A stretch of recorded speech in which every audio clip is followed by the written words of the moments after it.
lagi jadi pesaingnya Liverpool, lu lagi jadi pesaingnya Arsenal. Enggak, lu sekarang pesaing lu tuh Crystal Palace, West Ham. Mas Sabto gimana? Ada denger nggak soal Bagot dipanggil tapi nolak lagi? Iya, sempat beberapa teman mengatakan seperti itu. Kan Siapa temennya? masa lu nggak Jelas denger? dulu.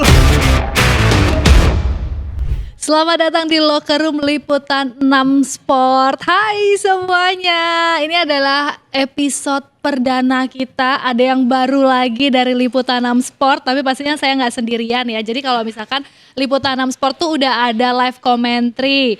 Ada juga Liputan 6 Podcast nih yang biasanya sama Glenn nih. Ini tetap ada Glenn kok. Glenn tetap nyangkut ya, tenang aja ya. Tetap barengan sama Glenn. Tapi kalau di Locker Room ini kita akan lebih, apa sih Glenn? Lebih detail gitu ya? Lebih detail. Jadi kita tuh di Locker Room ini kita akan ngebahas soal isu-isu terkini nih. Dalam dan juga luar negeri. Kalau podcast kan one on one biasanya. Mas Sabtu tuh belum pernah di podcast gue nih. Sombong banget dia. Mau Mas Sabto di Locker Room karena ada gue juga nih. Biar rame ya Mas Sabto. Belum pernah diundang sama Glenn. Udah. Jangan dibuka di sini. Tapi kalau flashback dikit ya, Mas Sabto kan di awal-awal live commentary-nya Liputan 6 Sport juga kan Mas Sabto duluan ya sama Glenn yang perdana. Ini Betul, yang kita di GBK. Iya. Yang di GBK itu pertama kali Mas Sabto jadi Indonesia Australia, Filipina. Filipin. Masih round 2 itu. Yoi, itu Nah. live reaction pertama dan semoga programnya sepanjang juga ya. Amin. Kayak Jadi ini Locker Room juga perdana, Mas Sabto juga nih bintang tamu setia kita ya. Ini yang bakal ngobrol-ngobrol sama kita juga. Jadi pokoknya guys tolong supportnya, di like, di komen, di share banyak-banyak biar panjang ini program gitu ya Glenn ya. Betul. Dan juga ini kan bulan Ramadan. Jangan lupa ucapin juga apa? Selamat menunaikan ibadah puasa buat teman-teman. Yang lagi berbuka, selamat berbuka puasa. Dan kita juga mau ngucapin dari Liputan Sport turut berduka cita ya untuk meninggalnya kemarin berpulangnya Bejo Sugiantoro, legenda dari timnas Indonesia dan juga legenda Persebaya, ayah dari Ahmad Irianto. Betul, kita turut berduka cita ya. Yes. Oke, kita langsung aja Mas Sabto, kita memulai Locker Room kita nih di episode Gue jujur deg-degan perdana. ini. Tarik apa? Gue juga Glenn, apalagi gue ya, lo aja deg-degan ya. Oke, tapi kayaknya yang paling gak deg-degan Mas Sabto deh. Ya. Dia udah katam. Udah katam, sebelum kesini aja udah kemana-mana gitu ya. Kita ngomongin yang paling rame dulu nih Mas Sabto yang masih trending di Google Trends di mana-mana, MU. Ya. Ini kan MU semalam itu kalah ya. Sempet seri tapi kalah di adu penalti. Kita bisa bilang MU tersingkir dari Piala FA dan juga hampir nihil gelar musim ini loh Mas Sabto. Iya kan, hampir nihil. Masih ada satu lagi Glenn. Europa League. Iya, Europa League ya. Gimana? Ya, kalau fans MU sih sebenarnya paling optimistis tuh Piala FA justru. Karena paling peluangnya sebenarnya cukup besar ketika tim-tim gede banyak yang tersingkir juga kan. Menyisakan tuh tinggal City sebagai tim yang besar. Ya Brighton oke lah, Aston Villa ya. tapi City ya mungkin yang punya peluang besar jadinya. Tapi City bisa dikalahkan oleh MU kan di musim lalu di final kan. Ketika memainkan sebuah final tuh potensi untuk menang lawan tim gede tuh cukup besar gitu. Jadi sebetulnya kans untuk meraih trofi United tuh di Piala FA sebetulnya yang paling realistis. Tapi fansnya melihat itu sebagai hal yang paling realistis. Kalau di Liga kan kayaknya udah mustahil ya.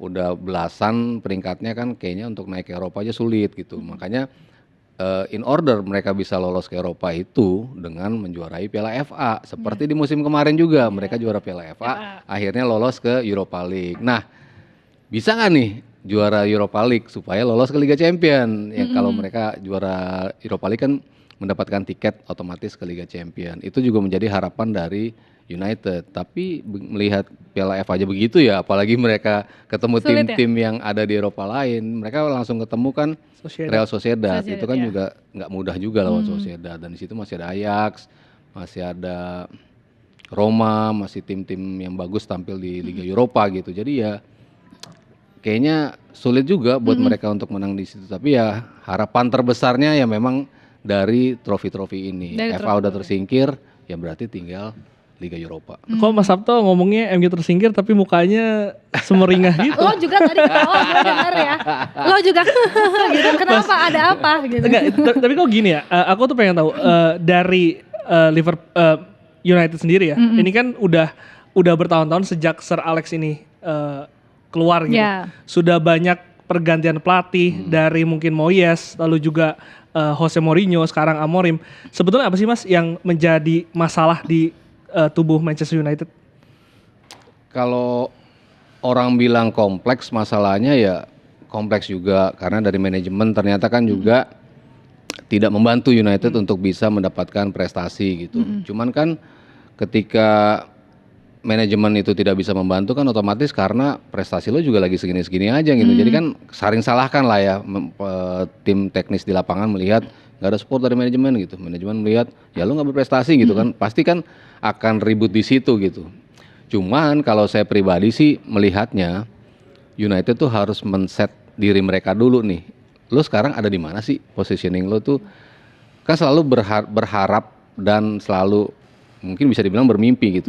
Lo lagi jadi pesaingnya Liverpool, lo lagi jadi pesaingnya Arsenal. Enggak, lo sekarang pesaing lo tuh Crystal Palace, West Ham, pesaing lo tuh lagi ada di situ di level gitu. itu. Di level itu di musim ini ya. Musim kemarin mungkin lo ribut di peringkat 8, 7, itu at this moment kualitas United as a team memang lagi ada di peringkat itu. Jadi ketika semakin fansnya merasa bahwa mereka sepantasnya ada di papan atas memperebutkan Liga Champion, ya nggak bisa karena kualitas tim lu lagi nggak ada di situ. Nah, bisa nggak nih fans United tuh men-set ekspektasi mereka untuk merasa bahwa oke, kita harus riset nih dari awal. Kita harus bicara long term, kita harus paling nggak tiarap dulu nih 3 tahun at least untuk melihat tim ini bisa benar-benar nih ngebangun tim, nunjuk pelatih yang sama, dikasih kesabaran, pembelian pemain yang tidak jor-joran lagi tapi memang sesuai dengan kebutuhan tim, baru bisa. Lo harus melihatnya udah seperti itu, tim lo lagi ada di posisi itu, nggak bisa lo lagi kita harus ngambil Pep supaya bisa mengubah tim ini, nggak akan bisa juga. Pep juga akan butuh waktu gitu loh. Jadi kan yang selalu dicari pelatih siapa yang bisa secara langsung instan, merubah gitu langsung mengubah tim ini. Nggak ada pelatih yang bisa melakukan itu. Solusinya berarti bukan di pelatih ya. Kebukti kan berapa kali pelatih ganti kan. Dari Mourinho sebenarnya udah yang paling bagus lah dari sisi berani lawan pemain, punya cara untuk menang. Belum tentu main bagus, tapi untuk menang. Itu kan yang lagi diharapkan sama United. Lo butuhnya menang kok, lo nggak butuh main bagus gitu. Lo butuh hasil supaya lo bisa mendapatkan poin, supaya lo bisa ada di peringkat segitu. Itu kan membutuhkan pelatih yang punya visi yang kayak gitu. Itu udah dimusuhin dari dalam tim, out. Mourinho dan segala macam pelatih yang ganti, habis itu Ole, habis itu Ten Hag pun seperti itu gitu. Jadi ya siapapun pelatih yang menggantikan, ya lo harus set dulu nih, tim kita memang lagi tiarap. Ya kayak Liverpool di beberapa tahun lalu kan jadi pembulian semua kan dari Arsenal, dari United ya karena memang pada saat itu Liverpool memang lagi culun. Mereka lagi bukan punya materi bagus untuk bersaing di papan atas. Tapi habis itu kan mereka berbenah. Satu persatu dibenerin, datengin klub, beli pemainnya sesuai kebutuhan, kayak bikin puzzle kan. Plek, jadi puzzle-nya jadi ini tim gitu. Tapi kan butuh waktu lama untuk membuat Liverpool kayak sekarang gitu kan. Nah itu sanggup nggak fans United dan juga manajemennya untuk melihat kita lagi ada di posisi bawah nih, kita lagi struggle, kita mau bantu tim ini ke atas. Yang dibutuhin apa? Ya itu. Beda ya sumringahnya pas bahas Liverpool ya. Ini kita tinggalkan dulu berarti nih MU karena lagi ngomongin Liverpool kan ya. Ini juga yang sedang rame nih tengah pekan kemarin nih persaingan Liverpool sama Arsenal. Tadinya rame. Tadinya rame. Sekarang udah gak rame. Persaingan. Pas Glenn nge-tweet lagi rame. Oh lagi rame, sekarang udah gak rame. Jadi FYI juga nih teman-teman. Ini teman-teman saya di sini nih ada yang fans Liverpool dan juga Arsenal. Sabar ya Glenn. Ketawanya gitu Glenn. Gitu. Tapi kalau kita ngomongin Liverpool menang nih 2-0 ya Mas Sabto kan atas Newcastle. Arsenal ini imbang 0-0 sama Nottingham Forest ya Glenn. Yes, nah terakhir. Ini bisa kita lihat apakah Liverpool juara? Udah ya? Udah pasti ya? Udah pasti ya? Ikhlas dong. Kayaknya kalau saya pribadi ya, di awal musim memang tidak menjagokan Liverpool. Saya pribadi masih melihat City dan Arsenal yang akan bersaing sampai pekan-pekan terakhir. City based on apa yang selalu dilakukan City, Arsenal memang sudah mendapatkan konsistensi. Sekarang aja masih peringkat 2 kan? Artinya selama 3 musim, tim ini konsisten loh Arsenal. Walaupun memang klik untuk menjadi juaranya tuh kayaknya belum didapat. tapi nggak mudah untuk bisa terus berada dalam level tertinggi Posisi itu, di iya. setiap musim. Itu ya kita harus berikan kredit ke Arteta gitu. Tapi apa yang terjadi pada City kan di luar nalar ya. Kok bisa sih City seancur ini gitu. Walaupun cederanya mungkin hanya pada Rodri gitu, tapi kok satu sistem kok bisa rusak gitu. Makanya ketika pertemuan Liverpool lawan City yang sebelum ini ya, yang pertemuan pertama, kalau Liverpool bisa ngalahin City di pertandingan itu, saya jamin Liverpool bakal juara. Itu sudah saya ungkapkan ketika pertemuan pertama mereka tuh, berberan kalau nggak salah ya, bulan Oktober kalau nggak salah, saya bilang ketika Liverpool bisa ngalahin City, berarti mereka udah siap dan saya yakin akan menjadi juara. Saya bilang gitu. Karena kemungkinan City untuk mengejarnya itu saya nggak lihat itu di musim ini. Sementara di musim-musim lalu, ketika Liverpool sudah unggul jauh, tar dulu nih City bisa ngejar nggak? Dulu kan kayak gitu kan, dan selalu bisa ngejar City. Nah tapi kemampuan mereka untuk memunculkan mengejar itu, ternyata di musim ini mereka nggak punya. Berapa kali terjegal, dibantai sama Arsenal 5-1 City. Sampai separah itu City gitu. Nah sementara Arsenal, saya bilang masih turun naik nih, masih angin-anginan dan belum melihat mereka punya klik sedikit untuk menjadi juara. Kayaknya di musim ini belum. Walaupun di awal saya jagoinnya City, Arsenal tetap runner up, tapi makin kesini ya saya melihatnya Liverpool ya. Tapi kan kalau kita lihat ya, Glenn, ini kan terakhir kan Arsenal tuh kehilangan 5 poin ya Mas Sabto. 3 menang, 1 kalah, 1 seri gitu ya. Nah ini juga nih kalau kita lihat ya klasemennya ada Liverpool, Arsenal. Wah sengit ya Glenn, tapi jauh juga poinnya. Jauh poinnya. Udah jauh. Ininya doang sengit 1-2, tapi poinnya jauh. Maksudnya gitu. 13. Iya. Awalnya kemarin berapa sih pas 9 ya? Sempat 7 ya? 7 kan? Iya. 7 pas yang Liverpool ditahan imbang terus Arsenal. Aston Villa ditahan imbang Aston Villa, Arsenal menang dari City ya? Iya jadi 7. Jadi 4, tapi Liverpool kan belum menang. Belum satu pertandingan lagi. Begitu satu pertandingan lagi dia jadi beda 7. Beda 7. Tambah lagi sekarang beda 13. Jauh banget ya. Nah itu kan Arsenal. Nah Liverpool tuh tapi kehilangan 4 poin juga Mas Sabto. 2 seri itu 3 menang. Nah kalau kita ngomongin peluang keduanya ini Liverpool sama Arsenal ini gimana? Saya bilang Liverpool bakal terjegal dalam beberapa kesempatan, tapi nggak sampai kalah gitu. Terjegalnya mereka itu sampai kehilangan poin imbang aja gitu kan. Dan betul yang terjadi pada Everton, mereka ketinggalan, mereka imbang. Lalu Aston Villa mereka imbang lagi. Tim satu-satunya di Premier League yang kalahin mereka tuh Nottingham Forest kan. Itu tapi udah lama banget, dan itu pada saat itu abis international break, semua pemain kelihatan banget kelelahan. Dan itu yang akhirnya berkontribusi terhadap kekalahan Liverpool pada saat itu. Tapi Slot abis itu belajar gimana cara rotasi pemain supaya mereka nggak cepat capek. Kan sekarang dia Salah ditarik menit 70, Trent ditarik menit 70. Dulu mana pernah sama klub Salah nggak diganti di menit-menit. Pasti kan full 90 menit. Tapi dia tahu in order untuk tim ini bagus terus setiap pekannya, yang bagus-bagus harus gue berani istirahatin nih. Ternyata works. Sistem itu oleh Arne Slot gitu. Jadi Liverpool bisa tampil konsisten gitu. Jadi kalau ngelihat apa yang akan kedepannya dihadapi Liverpool, ya tadi itu sejelek-jeleknya mereka tuh masih dapat 1 poin lah gitu. Mereka kehilangan poinnya tuh nggak pernah kalah, bener-bener kalah 0 point gitu. Nah sementara Arsenal masih turun naik gitu dari sisi kestabilan, terutama setelah lini depan mereka kehabisan pemain kan. Dari si Gabriel Jesus cedera, ditambah Martinelli cedera, Bukayo Saka cedera, Nwaweri doang ya, Trossard juga, Martinelli, Trossard masih ada ya, Martinelli cedera. Jadi kan udah problemnya dengan tim yang penuh aja mereka masih punya problem sedikit untuk menjadi juara. Apalagi ini banyak yang cedera. Jadi dari sisi itu saya melihat Arsenal agak sulit nih untuk bisa ngejar Liverpool. Glenn, sebagai fans Arsenal, banyak hilangan pemain tuh jadi faktor nggak sih Glenn? Jelas lah, terutama kan ketika kemarin Kai Havertz dinyatakan cedera, jadi udah selesai. Menurutku selesai sih itu. Karena kalau kita lihat kan, musim ya? sampai kan musim. Ya. Karena di musim lalu tuh kan masih ada Martin Odegaard juga yang mungkin jadi kuncinya lah Mas ya, jadi kuncinya Arsenal. Tapi pada saat dia cedera ankle, formnya menurun, nggak ada tuh backup yang bisa ngegantiin goal getter, karena goal getter Arsenal tuh nggak ada. Dari dulu tuh nggak ada. Mau kayak Havertz, mau siapa lagi, mau Saka, Gabriel Jesus itu bukan striker yang bisa nyetak gol 20 gol dalam satu musim. Arsenal nggak punya itu. Dulu mungkin kita punya Aubameyang terakhir lah ya. Aubameyang, ya. Lacazette, Van Persie mungkin terakhir.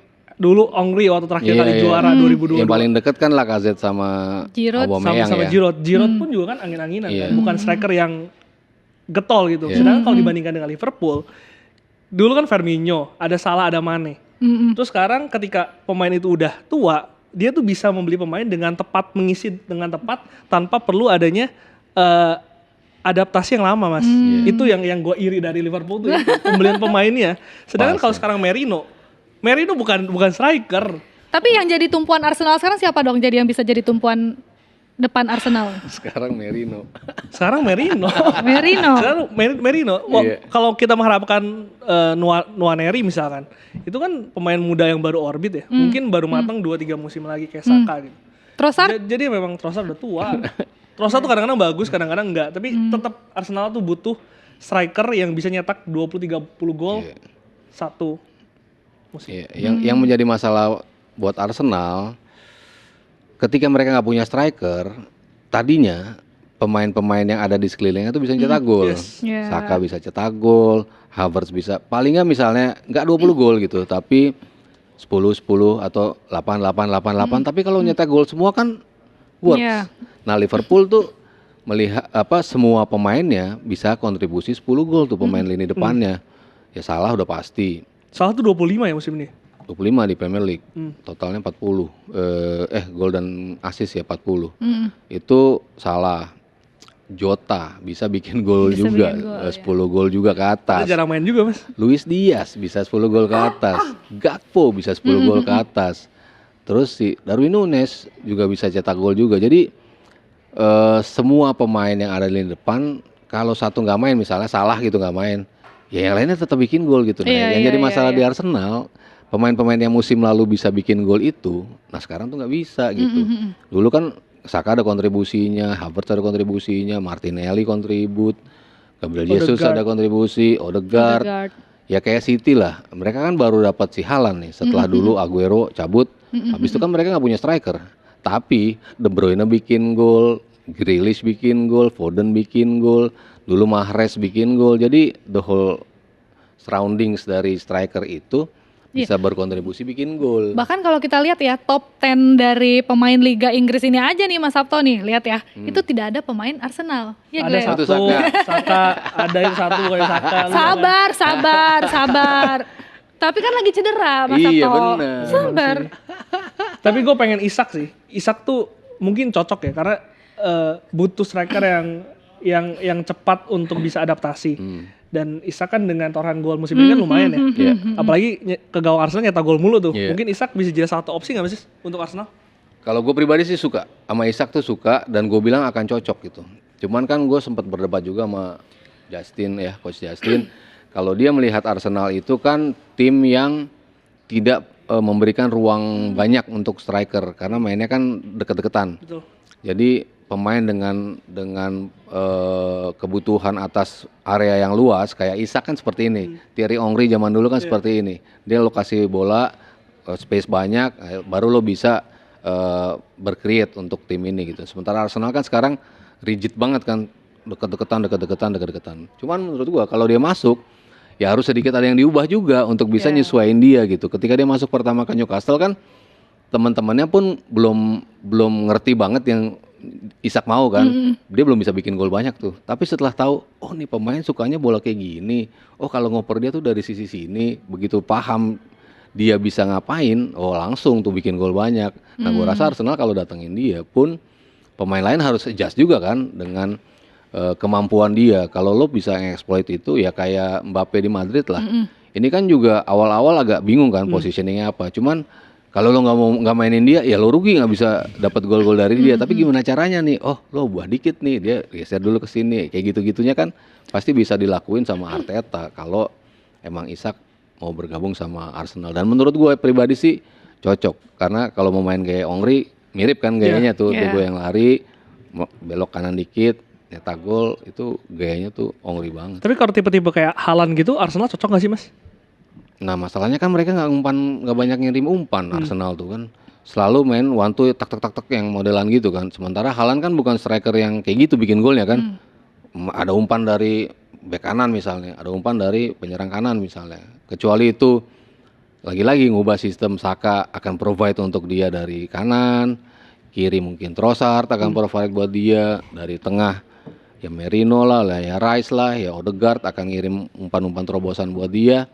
Mungkin akan bisa works gitu. Cuman kan berapa tahun terakhir kan yang gue bilang itu Arsenal udah nggak punya tipe striker number 9 kan. Jadi mereka mengubah sistem dengan skema yang lebih rigid itu, dengan deket-deket antar pemain. Di awal-awal kan juga mengalami masalah yang sama Haaland ketika ke City. Dia kan masih bingung kan. Gue terima bola dari De Bruyne gimana ya? Gue terima bola dari Gundogan gimana ya? Kan beda-beda kan. Sementara lo harus punya pemahaman, oh kayak tadi Haaland harus dikasih bola kayak apa nih supaya dia bisa optimal. Akhirnya kan setelah setengah musim baru kelihatan tuh golin terus karena orang udah tahu cara yang dia bermain. Nah Arsenal juga siapapun yang akan datang pasti harus provide pemain ini. Kalau sekarang kan misalnya Gabriel Jesus di depan kan nggak melulu dapat umpan, harus nge-create umpan juga kan dengan main one two, meng-crack pertahanan, nge-stretch pertahanan lawan gitu. Tapi kan bukan yang tipe poacher yang dapat umpan-umpan enak gitu. Tapi dengan problemnya Arsenal sekarang tuh setuju nggak sih Mas Sabto kalau Liverpool tuh kita bisa bilang makin padu ya, salah prima, makin gacor, bener ya?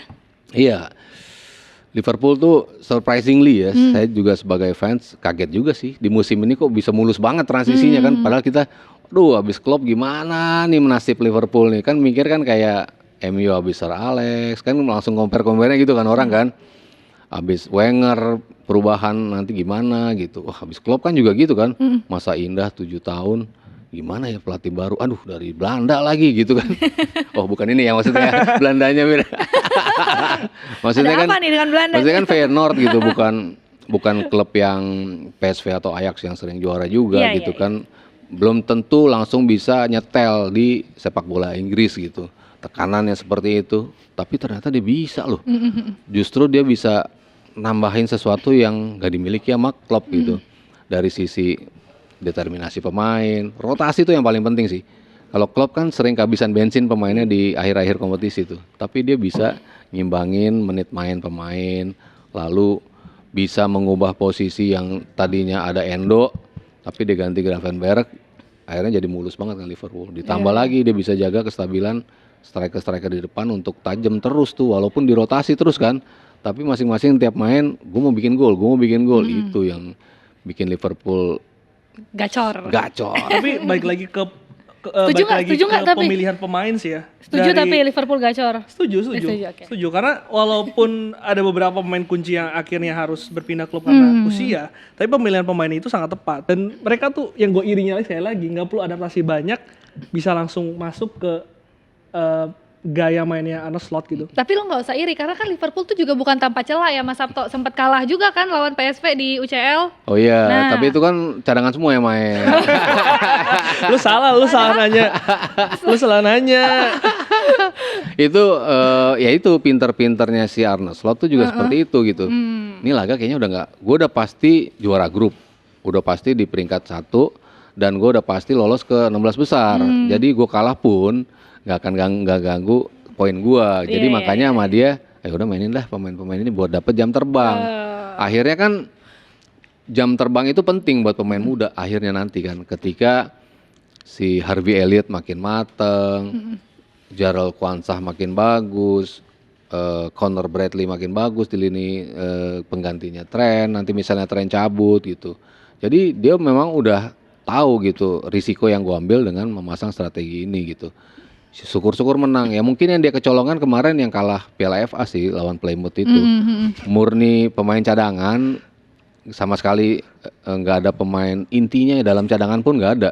Cadangannya tuh cuma Nunes sama Elliot sama Curtis Jones. Itu pemain cadangan yang bukan pemain inti loh. Jadi cadangan tuh di pemain cadangan gitu. Sama nanti kalah lagi nggak lawan Newcastle nggak? Kalah lah. Wih. Piala minggu depan ya? 2 minggu lagi. Piala ini kan. Tapi Newcastle juga musimnya lagi oke. Lagi bagus dia. Kemarin kalah semalam. Ya kalahnya. Cup tuh final tuh suka Udah beda gitu cerita. Isak cedera juga katanya. Isak cedera, Anthony Gordon kena merah nggak bisa main tuh lawan Liverpool. Anthony Gordon kan jago Kunci juga ya? Iya kunci juga buat Newcastle gitu. Newcastle bagus sih, maksudnya nih tim yang identitasnya Eddie Howe yang banyak bilang mainnya simple banget sih lo mainnya, tapi works buat tim ini gitu. Lini belakangnya udah makin solid, tengahnya juga pas Tonali udah balik udah enak lagi, depannya juga udah ketemu kan ada ya tadi si Gordon, ada si Isak. Jadi tim ini udah stabil lah dari sisi personel dan juga apa yang dimau sama pelatih dan mereka ngikutin apa yang dimau sama pelatih gitu. Nggak neko-neko mainnya emang gitu aja gitu Arsenal apa sih Newcastle gitu. Tapi mereka bisa dapetin hasil gitu. Ya kemarin mungkin lolos ke FL Cup atau Carabao tuh prestasi yang mungkin paling optimal mereka ya kalau bisa juara di sini gitu. Sementara di liganya sih ya gue lihat sih agak sulit sih kalau bisa memperebutkan zona Eropa. Kayaknya sulit sih ketika Aston Villa setelah beli banyak pemain ya di Januari, kayaknya mereka perlahan-lahan bakal naik juga si Aston Villa. Terus si Chelsea juga udah mulai naik-naik lagi lah walaupun Cole Palmer lama nggak bikin gol, tapi sudah mulai naik-naik. Jadi Newcastle mungkin di 7-8 sih posisinya sih kalau gue lihat ya.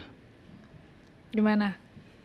Jadi kalau Gimana apanya? Jadi kalau ketemu Liverpool sulit sih. Soalnya kalau final si Liverpool tetap nurunin tim terbaik, walaupun Carabao mungkin kipernya aja tuh mereka mainin Kelleher gitu misalnya gitu, tapi majority yang lainnya biasa pemain inti. Tapi kan EFL gini kan kadang-kadang suka banyak kejutan ya. Apalagi kalau di final kan, apalagi tim besar tim kecil nggak ada yang bisa ini nggak sih mas? Nggak ada yang bisa prediksi nggak sih? Ya. Karena it's final, it's Wembley gitu. Kalau final sih ujung-ujungnya yang menang tim-tim besar juga. Kalau kita bicara apa namanya Piala FA pun banyak kejutan sering terjadi di earlier rounds ya, sampai babak 5 sampai quarter itu masih ada kejutan. Tapi by the time finalnya itu dimainkan, kejutan itu jarang muncul gitu. Misalnya Wolves masuk ke final, ujungnya di final dibantai juga. Mungkin kejutan terakhir yang bisa tim kecil ngalahin tim besar tuh Wigan waktu ngalahin City. Itu sih, itu kejutannya mungkin sangat jarang terjadi gitu, tim kecil ngalahin tim gede di final ya. Tapi kalau menuju ke finalnya sering banyak kejutan. Terjadi. Nah kalau kita lihat di sini kan ini ada calon lawan-lawannya Liverpool juga nih, ya Len. Bakal juaranya di mana nih? Nah. Ya. Bakal juara di mana mas? Wah ini pas banget nih, pas ulang tahun gue enak banget. Ini 27 April guys. Ini harus jadi kado ulang tahun nih ya. Soalnya abis ini berat kan, Tottenham, Chelsea, Arsenal. Berat juga tuh. Karena gua pikir kemarin tuh akan tergelincirnya di Aston Villa. Aston Villa, City, Newcastle itu gua berharapnya adalah bisa kalah di situ. Tapi taunya seri menang-menang. Dan sedangkan kalau kita berharap dari fixture ini, Tottenham, Chelsea, Arsenal kan artinya kan sekarang yang paling dekat tuh Arsenal. Sedangkan Arsenal juga tidak optimal gitu, nggak bisa nyata. Gue nggak punya striker gimana bisa menang gitu loh. Oh ini yang tadi ini ya Everton maksudnya. Everton. Tapi kalau di Liverpool susah buat Everton tuh. Kalau main di Goodison emang sering ngasih kejutan tuh Everton. Tapi ketika main di kandang Liverpoolnya berat. Southampton maaf aja peringkat terakhir kah, baru 9 poin, kayaknya sulit buat mereka. Sulit ya. Seingin-inginnya mereka untuk bisa keluar dari zona degradasi, tapi materi mereka nggak cukup gitu. Fulham Cukup oke juga sih. Fulham bisa imbang kalau Fulham menurut gua. Ini seru Glenn ketemu lagi. Yang bisa mencuri poin menurut gua mungkin Fulham di situ sama Brighton ya. Yang bisa nyuri poin ya, bukan berarti menang ya. Everton derby. Enggak, kalau di kandang Liverpool mah ya? dilibas Everton. Sedap. Tapi berarti ini Liverpool masih berpeluang treble nggak? Ya kalau FL Cup ya atau Carabao, Champions sama Liga. Champion lumayan besar loh peluangnya di Champion mereka tuh. Cuman apesnya di semifinal ketemunya Madrid ya kalau lihat jalur ya. Di kiri kan ada Madrid. Misalnya dia menang lawan PSG, ketemunya kan Aston Villa tuh di perempat final. Kalau di semifinalnya Real Madrid. Nah, Real Madrid kan kalau di Liga Champion kan serem. Iya. Ya kan? Mau kayak apapun timnya tetap aja dia. Kalau Arsenal, Glenn, ada kans nggak di UCL? Lawan PSV kan ya? PSV habis itu Madrid ya? PSV lagi itu Madrid. Kalau Gimana? PSV tuh masih ada peluang lah. Oh. Karena tapi PSV juga lagi oke ya di Lagi Liga bagus. Belanda tuh lagi bagus. Dia peringkat 2 kalau nggak salah. 2. Tadinya selama itu kan mimpin klasmen, Iya. tapi habis itu disalip sama Ajax. Nih Arsenal nih. PSV, aduh, udah gitu loh. Ini United lagi. United home tuh kadang walaupun United kayak gitu, cuman kan kadang-kadang bagus, kadang-kadang enggak. Terus Chelsea, Chelsea tuh. iya derby, United, Everton tuh susah tuh. Everton juga susah. Away lagi karena David Moyesnya gila ya, Iya bener-bener lagi gila. instant impact langsung bisa bawa Everton formnya bagus gitu. Oh, tim-tim degradasi itu. Ada Leicester. Makanya ya. secara fixture tuh sebenarnya Arsenal oke lah. Maksudnya nggak sesusah Liverpool mungkin ya. Karena kan tinggal menghadapi Liverpool, Newcastle di akhir. Tapi baik lagi kondisi dalamnya yang memang gua nggak gitu yakin sih bisa ngejar 13 poin itu. Gitu ya. Tapi tetap optimis ya sebagai fans Arsenal. Optimis tapi harus realistis. Tapi kalau jadi fans Arsenal tuh udah biasa kayak Udah gini. biasa ya. Udah biasa di PHP. legowo ya. Dari 2007 2008 udah biasa. Sama kayak timnas nggak? Apa tuh maksudnya tuh? Hah? Apa tuh maksudnya tuh? Udah biasa. Maksudnya kita tetap support tapi kita juga tetap optimis. Yes, gitu. yes. Tapi Mas Sabto kan kita tadi udah ngomongin Liga Inggris. Kita turun dikit ke divisi 1 ya. Yes. Ini lagi menarik juga buat kita bahas karena ada Ole. Perdana kemarin. Ole Gunnar Solskjaer. bukan? Ole cetak gol perdana Mas Sabto. Yes, Itu keren. gimana Mas Sabto? Akhirnya kan dia ngegol. Ya. Berarti udah bisa kita bilang nih udah padu belum nih sama Oxford nih? Apa udah emang secara performa deh? Iya. Ini kan pemain yang butuh pembuktian juga ya. Heeh. Pemain titipan nih, kan banyak yang begitu yang di Ngiranya Oxford gitu melihat ya. dia kan seperti itu. Kok ujuk-ujuk datang ke sini gitu kan dari Utrecht. Ternyata menit mainnya pun sempat sulit juga didapatkan di awal. Tapi akhirnya dia dikasih kepercayaan, menit bermain, akhirnya ditambahin lagi menit bermain sampai akhirnya dia kemarin bikin gol. Setelah 226 menit dia bermain gitu ya. Kalau dibilang pelatihnya bilang dia tuh pembuktian buat dia ketika dia bisa mencetak gol dengan segala macam tekanan yang dia dapatkan di awal musim ini gitu. Dan menunjukkan dia sudah makin padu dan involve dalam permainan tim gitu. Walaupun pas dia ngegolin timnya kalah sih 3-2 gitu kan. Iya, tapi tetap aja ya. Ujungnya kalah, akhirnya pelatihnya lebih marah ke lini belakang. Dan di sini dia memuji ya peran dari Ole gitu. Dia bisa involve dan dia bilang ini akan tekanan makin besar nih buat dia ketika sudah bikin gol, otomatis ekspektasi publik akan menuntut dia untuk mencetak gol lagi dan terus konsisten mencetak gol gitu. Cuman ya buat kita ya akhirnya siapa yang kita tunggu-tunggu selama ini gitu kan. Yeah. Ini pemain bisa nggak sih sesuai ekspektasi kita, di mana selama ini kita nggak punya striker nih, kita kurang lini depan nih, Rafael kurang bagus, Ramadan sama Hoki Caraka sama Dimas Derajat masih kuring nih gitu kan, masih begitu-begitu aja kan. Butuh striker. Kenapa kita selalu mencari lini belakang terus, lini tengah dan belakang yang terus dikuatin, kok depan nggak pernah diperhatikan gitu. Sampai akhirnya muncul nama Ole dan hadir di sini. Dan kita juga masih bertanya-tanya kan, ini bagus nggak sih pemain sebetulnya? Dan akhirnya kemarin dia ngebuktiin, paling nggak dia mencetak gol. Tapi kalau kita lihat ini kan dari statistik Ole sendiri ya Mas Sabto, ini kan pemain baru juga di Oxford, main 6 kali, 2 kali starting 11 gitu ya. Apakah untuk pemain baru dengan statistik gini udah bisa kita bilang cukup bagus? Kalau untuk main di championship sih hitungannya bagus. Bagus ya? Karena championship kan harus diakuin susah untuk bisa tampil di situ. Nggak mudah lah untuk bisa berprestasi di championship. Karena kita tahu ini kan banyak tim yang turun dari Premier League ke sini. Iya. Artinya mereka kualitas Premier League juga sebetulnya gitu kan. Apalagi dari sisi finance, dari sisi segala macam itu kan klub championship tuh jauh sekali dengan tim yang di bawah mereka lagi, League One, di bawahnya lagi League Two. Ini udah hampir mirip ke arah Premier League gitu. Jadi untuk seorang pemain yang baru datang, awalnya nggak dikasih kesempatan bermain, tapi akhirnya dia bisa mendapatkan 2 kali start, 6 kali penampilan dan 226 menit. akhirnya terbayar dengan satu Satu gol. gol. Oke juga. Oke juga ya. Oke. Tapi Glenn, Ada prospek lah. Ada prospek ya. Kan kita lihat juga kalau sebelumnya udah 729 menit bermain, golnya 2 gitu ya. Lo sebagai fans timnas, gue nih sebagai fans timnas, lo kalau ngeliat Ole nih Glenn, ini kan bakal gabung nih nanti memperkuat timnas kita. Jadi solusi nggak sih untuk yang kita cari selama ini untuk memperkuat Garuda? Pasti sih ya, karena kan secara gaya permainan kan sedikit berbeda mungkin ya dengan Rafael Strike, dengan Ratmangun yang kita punya.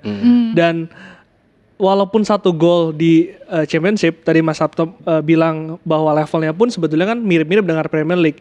Tapi bagi seorang striker ketika mencetak satu gol, buka keran gol lah, itu kan meningkatkan kepercayaan diri. Dan itu yang dibutuhkan seorang striker. Apalagi kan ini udah deket nih sama matchday kan 20 Maret. Jadi gue harap sih bisa jadi debut yang manis ya untuk Ole di timnas Indonesia, dan jadi opsi lah untuk lini depan kita yang selama ini ya Rafael Strike lagi, Ratmangun lagi, dan ya goal getter timnas sih. Out of topic Mas Sabto, tapi cocoknya jadi pandit ya. Cocok dong. Cocok Aduh gue jadi deg-degan, pandit ya. gue biasa nanya, gue ditanya. Ya lu tanya juga, masa tanya aja. Apalagi Ragnar Ratmangun kan pasti absen di pertandingan pertama kan. Oh iya, Karena Ratmangun, dia akumulasi kartu. Ratmangun sama Hapner ya? Hapner yang akumulasi kan ya. kartu merah ya, Kartu kuning merah, kedua merah, sementara Ragnar tuh akumulasi kartu. Jadi untuk depan emang jelas kehadiran satu pemain baru tuh emang harus main gitu kan, dan untuk ngisi posisi Ragnar. Misalnya nanti Rafael digeser ke kiri gitu.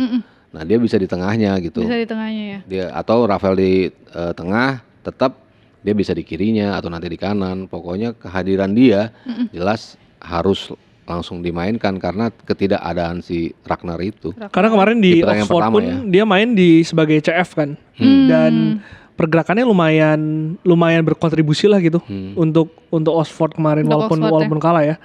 Cuman ya itu balik lagi sih jadi opsi, dan semoga bisa jadi goal getter kita di timnas Indonesia. Tapi seberapa vital kalau Mas Sabto ngelihat peran Ole nanti membela timnas?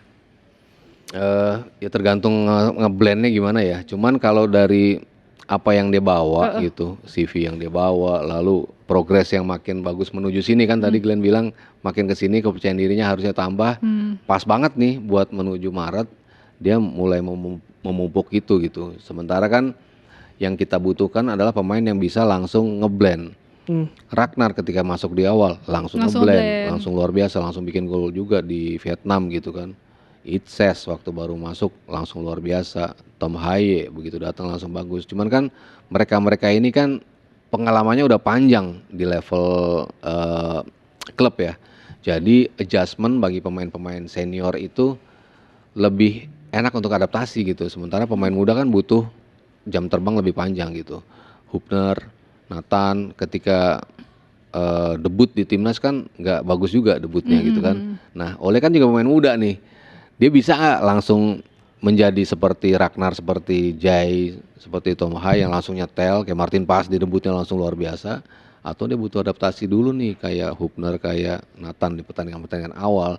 Harapan gue sih dia bisa langsung nyetel ya, karena memang kita butuh dia langsung untuk bisa berkontribut di 4 game krusial ini kan, untuk kelolosan kita ke Piala Dunia. Deg-degan ya.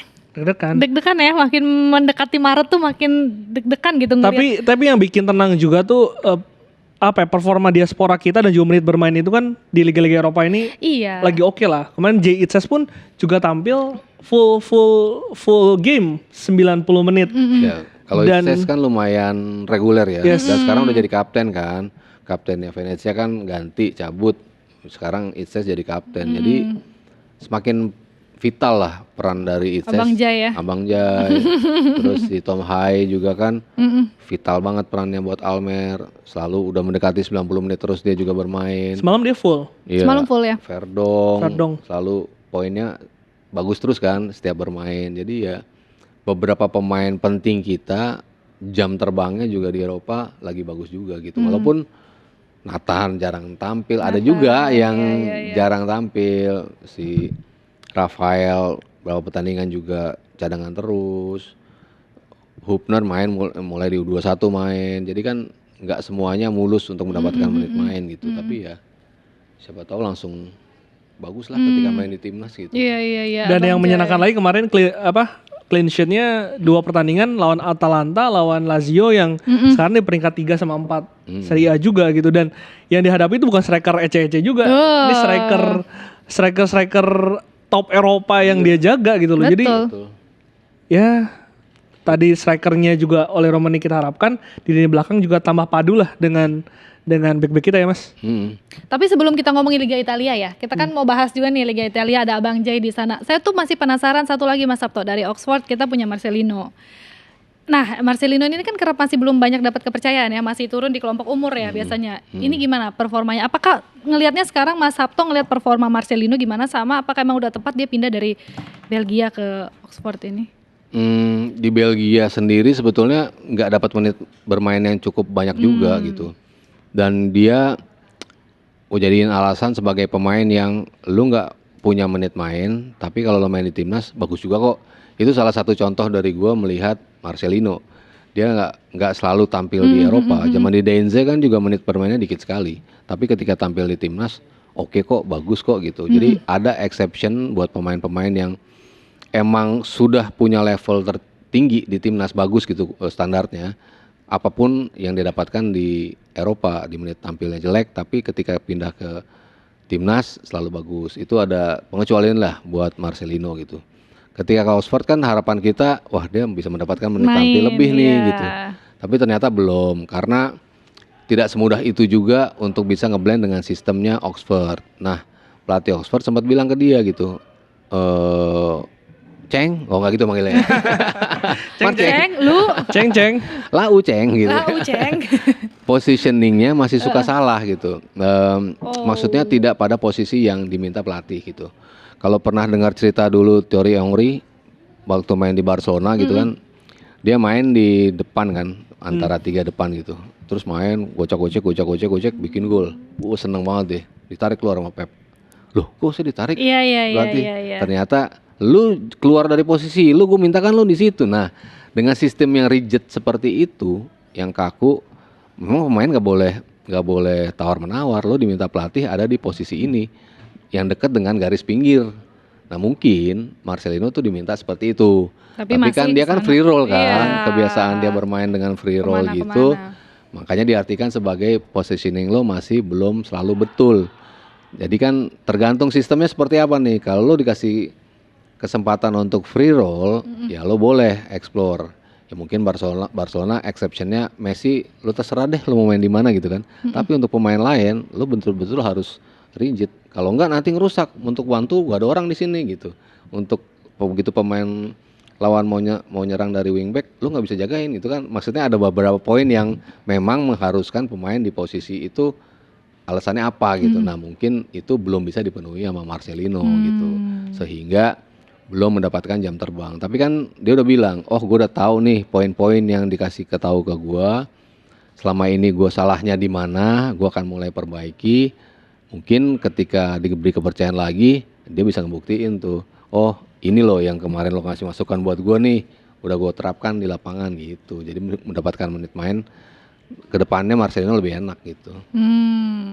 Dan tetap ini Liga Inggris ya, Liga Inggris divisi bawah yang secara level dengan Liga Belgia kan beda ya. Iya, lebih di atas. Cara intensitas latihan pun juga pasti berbeda dengan gaya permainan yang berbeda. Jadi walaupun belum mendapatkan menit bermain, tapi secara secara gimana dia jaga kondisi tubuh, gimana dia latihan, mungkin ini lebih baik untuk Marceng sendiri. Karena Marceng juga bilang kan, dia pengen selama mungkin bisa ada di Inggris. Mentalitas ini juga yang kita harus apresiasi, karena nggak semua pemain tuh bisa punya kemauan seperti itu. Banyak yang pemain-pemain yang 1, 2, 3 tahun di luar, menit bermain kurang, jauh dari keluarga, dan akhirnya balik gitu loh. Dan Marceng punya kemauan itu, jadi itu kita harus support juga gitu. Dan kita harapin sih progresnya ada, sehingga kemarin kan sempat debut ya di FA Cup kalau nggak salah. Di Piala FA. Di Piala FA. Jadi walaupun langsung dapat kartu kuning ya.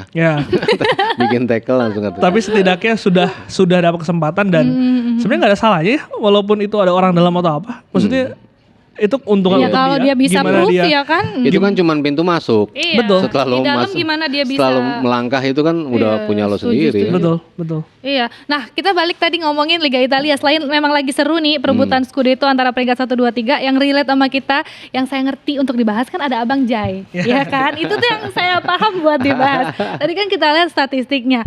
Jai Izzes ini oke, Mas Sabto. Sempat viral di mana-mana di TikTok ya waktu bisa menghambat langkahnya Retegui ya. Retegui. Retegui, Vlahovic sempet dia berapa kali kan emang. Nyetak gol ke Juventus. Iya, Nah, Juventus iya kan? bisa dijaga luar biasa sama dia gitu. Kemarin Retegui kan. Nah, Napoli. gimana Mas Sabto ngeliat musim Izzes sejauh ini tuh layak gak sih dia pindah ke tim yang lebih dari ini? Kalau kemarin sempat gosipnya kan Juve ya mengincar dia. Kalau buat dia kayaknya menit bermain lebih penting. Walaupun klubnya klub papan tengah ke bawah misalnya gitu ya, entah itu nanti Como atau tetap di Venezia, tapi dia tak tergantikan. Dia kipernya Venezia, kaptennya Venezia. Lalu selalu bermain sebagai starter juga di Venezia pastinya.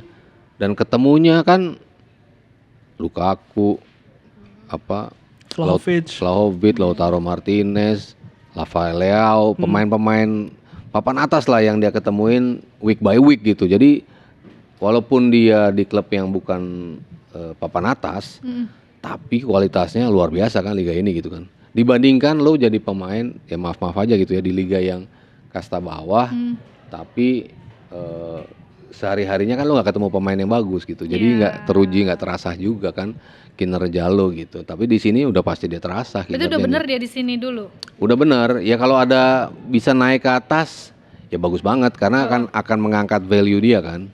Ya kayak kita compare Emil Laudero gitu. Kalau dari sisi market value ini kan mahal banget pemain dibandingkan dengan Martin Paes. Padahal kan mungkin jagonya kan kita lebih condong ke Martin Paes gitu kan ketimbang Emil gitu ya. Sementara Martin Paes karena bermainnya di MLS otomatis kan market value dia tidak tinggi. Tapi ketika di compare dengan Emil tuh kan tinggi banget karena dia pernah main di Juve, pernah main di Inter, pernah main di Sampdoria, lalu ke Como dan Palermo sekarang gitu kan. Jadi kan klub-klub dia itu klub-klub yang memang papan atas punya gitu. Jadi lu mantan Juve, pasti harga lu tinggi gitu. Lu mantan Inter gitu. Walaupun lu nggak main di Juve atau Inter, tapi label lu sebagai mantan itu bakal mengangkat value lo dari harga gitu. Nah itu mungkin yang kalau diharapkan dari Izzes adalah kenaikan market value, ya memang ada baiknya dia pindah ke klub yang lebih besar gitu. Tapi untuk mendapatkan jam terbang secara reguler, udah pasti dia main di sini gitu. Ya kalau mau naik tingkat dikit mungkin Empoli sedikit lebih ada di papan tengah lah gitu. Verona, Empoli, ya Fiorentina lah kalau makin ke atas gitu. Tapi kalau untuk Juve, Inter atau Milan itu kayaknya berat sih. Tapi lebih penting market value atau menit-menit bermain? Kalau sekarang sih di umur 24 sih kayaknya cari petualangan sebetulnya oke sih menarik ya. Menarik gitu. Ya siapa tahu kalau di Juve gitu something happen sama kiper. Kalau ngeliat Juve sekarang kan ada rotasi tuh kiper utama sama kiper kedua gitu. Jadi kan ada kesempatan sebetulnya untuk bisa bermain menggantikan kiper utama itu juga. Jadi kalau dia pindah pun ke tim yang lebih besar, artinya 3 besar di Serie A itu ya mungkin belum jadi kiper utama sih, tapi kiper kedua gitu. Tapi dengan adanya rotasi di antara kiper 1 dan kiper 2 itu memberi kesempatan buat dia. Pemain belakang kok jadi kiper sih. Iya. Pemain belakang buat ada rotasi gitu. Kan di Juve kan banyak sekali pergantian. Di Milan juga sering ada pergantian, di Inter juga lini belakang juga sering ada pergantian. Jadi sebenarnya dia ada kesempatan buat dia untuk pindah dan mungkin gak jadi pemain starter tapi menjadi bagian yang suka dirotasi. Kalau lo Glenn lihat Jai Izzes gimana? Gue bangga sih karena tadi Mas Sabto bilang kan kapten Venezia cabut, ban kaptennya dikasih ke dia. Artinya kan itu kan dia diakui sebagai pemimpin, gak cuma di timnas Indonesia aja, tapi di kelas Venezia yang main di Serie A, kaptennya Jai Izzes. Kemarin tuh siapa yang cerita ya? Mas. Ayo bongkar Glenn. Siapa? Erspo. Sebutlah siapa itu? Bang Sadat. Bang Sadat bilang ketika ketemu makan malam bareng, auranya tuh ada, Emang aura kaptennya kapten tuh ada gitu. Dan yang gue seneng lagi adalah Italia ini kan ini ya Mas ya, melahirkan banyak back tangguh ya. Cannavaro, dulu ada Nesta, ada Paolo Maldini, dan yang dimainkan kalau nggak salah Venezia tuh 3 back, yang which is sama dengan timnas kita gitu. Jadi in weekly basis dia bermain dengan skema yang biasa timnas kita mainkan. Jadi semoga ini juga bisa menjadi nilai tambah, dan yang penting adalah macam Rizky Ridho, Wahyu Pras, back Liga 1 ini bisa belajar dari yang tiap minggunya main di Liga Italia gitu. Jadi gua rasa sih walaupun main di Venezia peringkat 19, tapi itu tadi ya, bertemu dengan striker top Eropa kan juga beda ya. Ya untuk Gitu jadi back tangguh sih emang Serie A sih. Lu pasti akan terasa teruji dan lu memahami sistem pertahanan yang lebih rigid, lebih compact itu kalau lu jadi bagian dari Serie A. Berarti untuk dia paling pas sih emang di Serie A. Kalau mau pindah pun sesama klub Serie A gitu. Oh, sesama klub Serie A. Iya, tapi jangan kemudian pindah ke Belanda atau pindah ke di sana dulu aja, di Italia dulu di ya. Italia, Okay. Tapi masalah back kita tuh kan kebanyakan main di Belanda ya. Ada fans lu siapa? Hilgers. Saya asal aja ingat. Lalu Verdong, tapi yang gue penasaran Dean James. Kemarin gue sempat nonton sebetulnya, yang waktu dia menang 3-2 lawan PSV kan. Iya. Mainnya agak kayak Verdong ya, karena secara postur gitu kan mirip gitu. Nah, ngomongin Verdong sama Dean James ini kan memang mirip ya Mas. Terus sama-sama posisinya back kiri juga gitu kan. Dengan posisi yang sama, dengan nanti di timnas itu gimana Mas Sabto ngelihatnya gitu? Maksudnya apakah nanti akan jadi persaingan atau seperti apa? Tapi sebenarnya gitu? Verdong tuh kemarin sempat main di LCB. Iya. Bukan di sayap kiri kan? Mungkin ini bisa jadi opsi juga nggak sih untuk lini pertahanan kita? Iya, pasti pro dan kontra dan plus minus juga gitu kan. Karena ketika dia di LCB, kemampuan terbaik dia untuk nyisir sisi kiri dan juga ngoper hilang otomatis kan. Ya kayak kemarin kita di AFF Donitri. Ketika balik di situ ya defense-nya lebih kuat di sini. Cuman kan Donitrinya jadi kebuang tuh kemampuan dia untuk overlap itu. Jadi ada plus minus ketika memindahkan seorang left back ke agak geser menjadi salah satu dari 3 back gitu. Itu menjadi salah satu hal yang mungkin jeleknya gitu. Tapi kalau kita ngelihat si Verdong dengan komparasi dengan Dean James tuh awalnya kan dia sebagai penyerang dan juga sayap di kiri. Jadi ketika dia memulai karir di Ajax Junior itu, dia mainnya di posisi sayap kiri. Dan dia mengaku posisi yang paling gue sukain adalah posisi winger sebetulnya gitu. Cuman ketika gue cabut ke Go Ahead Eagles, sebelumnya dia kemana ya? Ada satu klub sebelumnya Volendam kalau nggak salah. Dia pindah, akhirnya terus habis itu ke Go Ahead Eagles, dia dipindahin memang jadi bek kiri. Makanya dia lebih sering bermain sekarang sebagai bek kiri. Dan ketika ada Verdong kan jadi kesannya numpuk gitu. Tapi apakah Kluivert melihat kemampuan awal dia sebagai pemain yang bisa ada di sisi sayap ya? Atau di sisi kedepannya kan kita melihat pertandingan pertama dulu nih nggak ada Ragnar kan di posisi itu.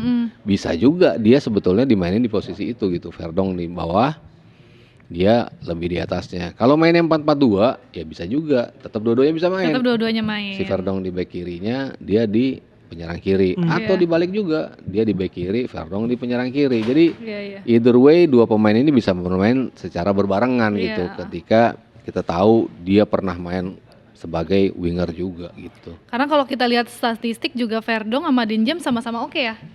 Sama-sama oke gitu, maksudnya. Postur juga mirip ya. Postur mirip gitu kan. Muka-muka juga kan kulit-kulitnya mirip-mirip juga. Menurut gitu. gue dia lebih mirip Hilgers sih. Hilgers sih kalau iya kan? Makanya pas dia nongol pertama kali info naturalisasi gue bilang, Glenn ganteng ya. Dia mah tipe ya. Dia mah salah fokus. Aduh, biasa cewek ya. Ini Verdong juga kemarin lawan Feyenoord kan kemarin RVP ya. Van Persie kan debut kan sebagai manajer di Feyenoord dan bisa nahan imbang 0-0 juga. Luar biasa sih. Luar biasa iya. Dia reguler sih, paling stabil lah. Dia sama Tom Haye lah, yang penampilannya stabil ya. Paling stabil ya. Tom Haye dan Verdong. Iya, Eliano kan turun naik. Eliano kemarin nggak main deh. Iya, sering cadangan. Sering cadangan ya? Terus posisi juga berapa kali gue nonton nggak nggak meyakinkan gitu permainan dia gitu. Main gak ya nanti di timnas? Belum tahu ya. Si pertanyaan Kita juga lihat kan. nanti ya Mas Sabto. Cuma kalau ini jaminan sih, emang keren di liga bagus, di timnas juga selalu stabil kan. Selalu stabil, benar-benar. Ada Verdong, ada Dean James. Terus kita juga mau bahas, ini kan kita yang penasaran nih ini Glenn. Ada kita kedatangan 3 pemain naturalisasi baru yang termasuk Dean James gitu kan. Emang Mas Sabto tuh ngeliat urgensinya dan keperluannya emang dibutuhkan itu untuk kita. Ya, kalau tiga-tiganya kan satu kiper nih. Satu kiper. Emil, Dean James, sama siapa? Pelupesi. Pelupesi. Ya kalau Emil kan ya lo punya 2 kiper papan atas Eropa dunia lah ya dalam satu tim, ya udahlah makin seneng kan kita makin gitu. Ya walaupun berkesannya kita nggak ngasih kesempatan buat kiper kita gitu, tapi ya kalau misalnya kenapa-napa sama Martin Pas kan pasti kita pengen kiper yang kualitasnya sama dia gitu. Jadi masuk akal ketika ada Emil di situ gitu. Terlepas dari background yang rame ya, karena dulu bapaknya ngomong apalah. Nggak mau. Iya, segala macam kan sempet rame gitu kan. Rame juga di TikTok masih Iya, tuh. tapi kan ya udahlah ya. Kita punya kiper bagus nih, 2 nih gitu. Ya udah kita manfaatin aja. Nah, sementara Joey ini pemain yang akan sangat fit dengan Tom Haye di tengah. Karena kita tahu kita ngejar Jairo kan. Kita ngejar si Jairo kuat. Balik lagi. Bapak. Kita ngejar Jairo kan nggak kayaknya susah ya untuk bisa dapetin dia. Padahal kan kita pengen tandem untuk Tom Haye. Karena sejauh ini Ivar yang paling bagus untuk tandem Tom Haye gitu. Tapi ketika ada pemain yang levelnya di atas dia sedikit, dalam hal ini Jairo dan juga Joey, ya mungkin itu menjadi kenapa diburu sekarang gitu. Karena pemain-pemain ini kan umurnya udah 31 gitu. Kayaknya nggak sinkron dengan apa yang dimau sama PSSI yang dibilang kan butuh pemain jangka panjang 5 sampai 10 tahun. Kalau ngelihat dia kan kayaknya ke 36 kayaknya masih susah gitu ya untuk bisa tetap tampil stabil di usia segini gitu. Artinya kan memang jangka pendek nih. Untuk kelolosan kita ke Piala Dunia, ini kita butuh seorang pemain yang bisa mengimbangi Tom Haye di tengah gitu. Sementara kan Tom Haye jadi nggak mikirin gimana gue ikut bantu bertahan, tapi gue bisa mikirin ke depan karena lo punya pemain di samping yang bisa coverage area lo yang cukup luas. Tadinya Jairo, tapi sekarang si Joey ini sama-sama gayanya mirip nih, tukang gebuk di tengah bisa, coverage areanya luas dan bisa ngebantu. Yang penting kan bisa ngebantu Tom Haye supaya nggak cepet-cepet ruku kan di lapangan. Dan baik lagi sih kalau di lini tengah kita kan jelas kita butuh pemain yang tadi ya bantu Tom Haye, lalu juga Tom Haye kan 60-70 kan kadang-kadang udah capek. Udah merah. Tapi kemarin dia main 90-90 kan? 90 menit dan gue nonton 20 menit terakhir. Kalau main di Jakarta dia tuh iya secara cuaca juga beda ya. Verdong aja merah kan kalau main. Iya, mukanya udah merah ya. Dan sistem permainan kemarin Tom Haye gue nonton kemarin lawan Ajax, dia tuh memang hanya ada di lingkaran tengah mainnya, nggak pernah lari ke depan, nggak pernah, dia memang jadi penyeimbang di tengah. Lempar bola dan operannya emang akurat sih. Emang akurat. Kemarin ada satu umpan dia juga yang nyaris bikin gol, kena tiang. Jadi memang mungkin beda sistem ya. Kemarin Sintayong kan waktu terakhir lawan Arab Saudi juga kan Tom Haye ini juga sempat ngasih umpan kan dia agak maju jadi gelandang serang kan. Itu kan butuh fisik juga untuk Tom Haye, dan kehadiran Joe ini juga bisa menjadi opsi lah, walaupun memang secara umur ini tua, tapi mungkin di ruang ganti kan butuh pemain yang pemain yang berpengalaman, main di Groningen lama juga, pemain di Eropa, ini bisa jam jadi terbang jam terbang kedewasaan itulah yang mungkin bisa jadi opsi Tom. Tapi tetap gue masih berharap pemain-pemain Liga 1 ya, kayak mungkin Ricky Kambuaya. Iya, itu harapan gue juga sih. Itu Egy yang juga tampil luar biasa, yang bisa mungkin jadi opsi lah di lini tengah ini gitu untuk bisa berbicara banyak gitu. Gimana Mas Sabto, Liga 1? Siapa pemain-pemain Liga 1 kita sekarang yang berpotensi nih buat nanti kita join ke timnas? Katanya kan udah ada berapa nama? Dua nama ya? Ada bocoran nggak Mas Sabto? Cie gitu. Cie gitu. Enggak, dia bohong. Kemarin gue nanya dia, siapa itu di direktur bocorin teknik? Mas Sabto, please. Bocorin. Anak buah siapa ini? Bener kan umurnya? Siapa Glenn? Yang gue spill umurnya doang. Oh, Ini umurnya doang. Berapa umurnya? Kemarin yang si siapa? Jordi. Ya Jordi Cruyff. Gue dengar kata Mas, lu ngomong di DPI kan? Ngomong umurnya berapa? 51 tahun. Terus gue chat dia, siapa Mas? Soalnya gue nggak dapet info dari siapa, nggak ada yang mau bocorin. Tapi dia dapet. Oh, kan itu di situ umur, di sini namanya. Gak tau lah. Kalau timnas ya, timnas. Kalau ngelihat penampilan sih, Egy sama Ricky sih memang layak masuk tim dan bahkan dipasang. Entah itu sebagai ya kalau starter mungkin belum ya untuk di babak kedua gitu. Ricky lagi gila-gilanya mainnya. Gila itu. Egy juga lagi. Oh iya, Ricky lagi gila-gilanya. Dewa lagi gila-gilanya. Gila Dewa lagi bagus banget ya. Maksudnya ini tim solid banget gitu loh. Dari bawah ke atas, depan juga bisa bikin golnya kayak main di Brazil ya. Tak. Alex Martinez luar biasa. Gila. Dewa bagus bisa sih. ngalahin Persib ya kan Glenn? Sisa 5 poin kan sekarang ya? Sisa 4 apa 5? 5. Iya. Sisa 5 poin. Tapi Dewa tuh salah satu yang juga kekuatan musim ini. Lini tengahnya tuh Jaja, Mesidoro, Kambuaya, Egy. Dan Egy kemarin dikasih free roll. Itu memang dunia dia lah gitu. Memang yang kita harapkan juga bisa menjadi bisa menjadi opsi juga ketika mungkin Marcelino underperform ataupun ada pemain cedera, dia bisa mengisi posisi itu yang bisa gocek lah. Gocek iya. Egy berarti Egy sama kalau di tengah Ricky Kambuaya.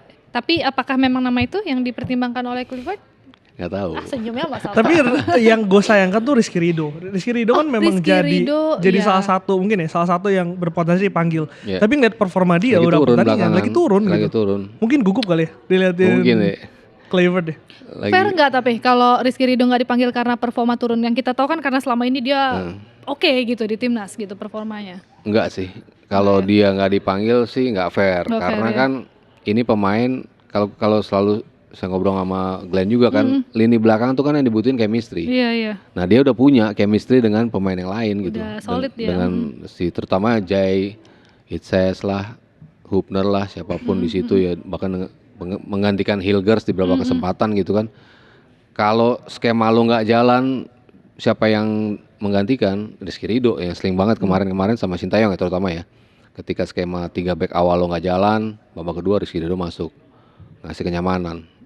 Pertandingan berikutnya begitu juga, Ridho nggak dimainin di awal, tapi di babak kedua gak jalan nih lini belakang gue, dimaikin Rizky Ridho lagi. Artinya kan dia bisa membangun chemistry dengan rekan-rekan yang lain gitu untuk bisa ngasih ketenangan di lini belakang. Nah nggak semua pemain kan bisa melakukan itu. Bahkan yang didolain Gina aja, Hilgers kan awalnya sulit tuh untuk adaptasi karena chemistry-nya belum dapat kan. Aduh. Nah sementara Ridho chemistry-nya udah ada gitu. Jadi based on apa yang dia tunjukkan di beberapa pertandingan terakhir, kalau dia nggak dipanggil ke sini kayaknya nggak fair sih, ya, harusnya karena dipanggil apa ya. yang sudah dia pupuk selama ini di timnas. Dan akan beresiko juga untuk Clifford kalau misalkan merombak langsung komposisi timnas kita dengan tidak adanya pertandingan sebelum match lawan Australia, yang ya dia mau gak mau harus memakai skema yang sebelumnya dipakai oleh Sintayong menurut gue ya. Karena itu akan sangat beresiko untuk para pemain gitu. Setuju Bang Glenn. Kenapa setuju? Enggak, gue setuju sama yang lo ngomongin barusan. Masalahnya pertanyaannya Mas Hilgers bakal main apa enggak? Main lah. Belum ada garda calling. Gaya banget gue main lah gitu, sotoy. Belum ada garda calling. Harusnya bentar lagi ya. Harusnya bentar lagi. 2 minggu lagi. Tapi kayaknya Mes udah nggak cedera ya, karena kemarin ngeliat dia main full terus tuh terakhir kan. Nah ini juga yang mungkin jadi pertanyaan banyak pihak lah ya. Benar, tadi kan kita bahas lini belakang menarik, jadi kita teringat satu nama, Elkan Bagot. Ya Elkan Bagot nama yang ya sempat kita bahas juga. Ini nggak berpotensi memang untuk balik lagi dipanggil atau gimana Mas Sabto? Mengingat kan kalau performa dia lagi baik ya? Iya, kalau based on performance, dia layak untuk dicoba lagi masuk dalam tim. Kalau selama ini kan dia kenapa nggak dipanggil, saya selalu berada dalam posisi yang memang sekarang nggak dibutuhkan seperti dulu lagi. Sekarang ya? Iya, sekarang ya? Karena banyak opsi di luar dia. Dulu mungkin iya, kan selalu saya bilang, nggak ada Jordi, nggak ada Elkan Bagot, begitu mereka cedera atau kena hukuman, puyeng kan kita. Aduh, Jordi nggak main, aduh Elkan nggak main, gimana nih? Sekarang nggak masalah gitu. Lo punya Kevin Dix bisa di situ, punya Hilgers di situ, punya si Itzes di situ, punya Rido, tadinya ada Ferrari, Hubner masih ada di situ, banyak opsinya gitu loh untuk menggantikan posisi Elkan Bagot. Makanya ketika ribut-ribut sebelum ini gitu ya nggak apa-apa lah gitu. Terus kemarin emang dia cedera, tapi setelah balik dari cedera progresnya memang luar biasa, bagus gitu nih pemain di beberapa kesempatan selalu tampil oke, full terus, ngasih kontribusi juga buat tim. Artinya menit bermain yang dia dapatkan itu membuat dia layak untuk dipanggil lagi ke timnas gitu. Tapi kan tergantung Patrick, apakah lo butuh sosok dia lagi untuk ada dalam tim apa enggak gitu. Tapi ya kemarin sempat muncul katanya dia mau konsentrasi sama klub gitu, karena dia baru sembuh dari cedera dan baru dapat menit tampil secara reguler, dia mau mempertahankan itu gitu. Karena kan memang yang libur kan Premier League doang, sementara liga-liga di bawah kan masih berjalan gitu. Jadi amat mungkin dia tetap dibutuhkan oleh klub pada saat itu gitu. Tapi kan kalau Garuda Calling kan tetap aja pemain di level kedua ya tetap harus dilepas oleh klub itu gitu. Kalau memang dibutuhkan oleh timnas gitu. Nah nggak tahu nih apakah kita sudah memanggil dan isunya dia akhirnya menolak. Nah itu kan mungkin Glenn yang lebih tahu. Waduh, gue nggak tahu, lu jangan lempar bola panas, gue nggak tahu. Jawab saya. Ini pertanyaan terakhir ya sebelum kita tutup ya Glenn. Saya dengar tuh isunya nih Glenn, katanya Kluivert tuh udah ngubungin Bagot, tapi Bagotnya menolak. Coba lu jelaskan. Pak Sumarji nanti mau diundang ke sini untuk ngomongin Bayangkara. Nanti pertanyaan terakhir akan gue tanyakan. Oh iya baik-baik. Mas Sabto gimana denger gak soal itu? Semoga Pak Marji tetap jadi manajer ya. Belum ada. Ya semoga. Itu isu baru lagi tuh. Aduh, lu jangan bikin isu di sini. Jangan bikin isu di sini. Enggak. Mas Sabto gimana? Ada denger gak soal Bagot dipanggil tapi nolak lagi? Iya, sempat beberapa teman mengatakan seperti itu. Kan, gitu. Siapa temennya? Masa lu nggak denger? Ada yang bilang seperti itu gitu. Dia sempat dikontak, tapi dia bilang mau konsentrasi sama klub gitu. Ya sudah. Jadi ya kalau memang pilihan itu ya harus kita hormati. Kalau memang dia mau konsentrasi di klub gitu. Wajar nggak menolak? Nggak wajar sih. Nggak wajar sih. Ada apa? Ini kan lagi musim ada apa dengan cinta ya sekarang tuh. Jadi ada apa dengan Bagot? Ya apapun itu ya sebagai pemain tim nasional harus selalu siap harus selalu siap dipanggil ya. Dan ya apapun masalahnya dulu kan harus ini udah jadi lembaran baru, kecuali dia punya masalah dengan lain. Dan kereta ini berjalan terus kan. Yes. Ketika lo nggak masuk ya udah bisa ditinggal gitu.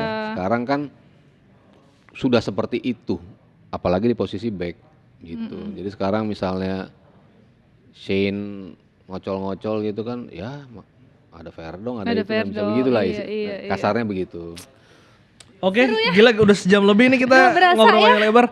Gue lebih capek siaran ini dibandingkan siaran podcast biasa. Tapi seru Mas, thank you Mas Sabto. Thank you Mas Sabto. Sama-sama, nanti kita ngobrol lagi, jangan bosan-bosan, kita ketemu lagi live reaction. Yoi. Pokoknya teman-teman jangan lupa nonton pokoknya Liputan 6 Sport. Kita punya live reaction, punya podcast ya sama Glenn rutin ngomongin apa aja semuanya. Terus kita punya juga yang terbaru Locker Room Liputan 6 Sport. Jangan lupa like, subscribe, terus share ke semuanya biar rame. Dan ini kan episode perdana. Kalau kalian ada saran kritik bisa tulis di kolom komentar. Atau mungkin ada topik-topik atau yang siapa yang mau dibahas, siapa yang mau diundang bisa tulis di kolom komentar. Dan jangan lupa juga tetap nonton Liputan 6, terutama Liputan 6 Sport. Saya Glenn Joshua. Saya Regina Valeria. Sabtu Haryo. Bapak kesayangan kita. Bye-bye.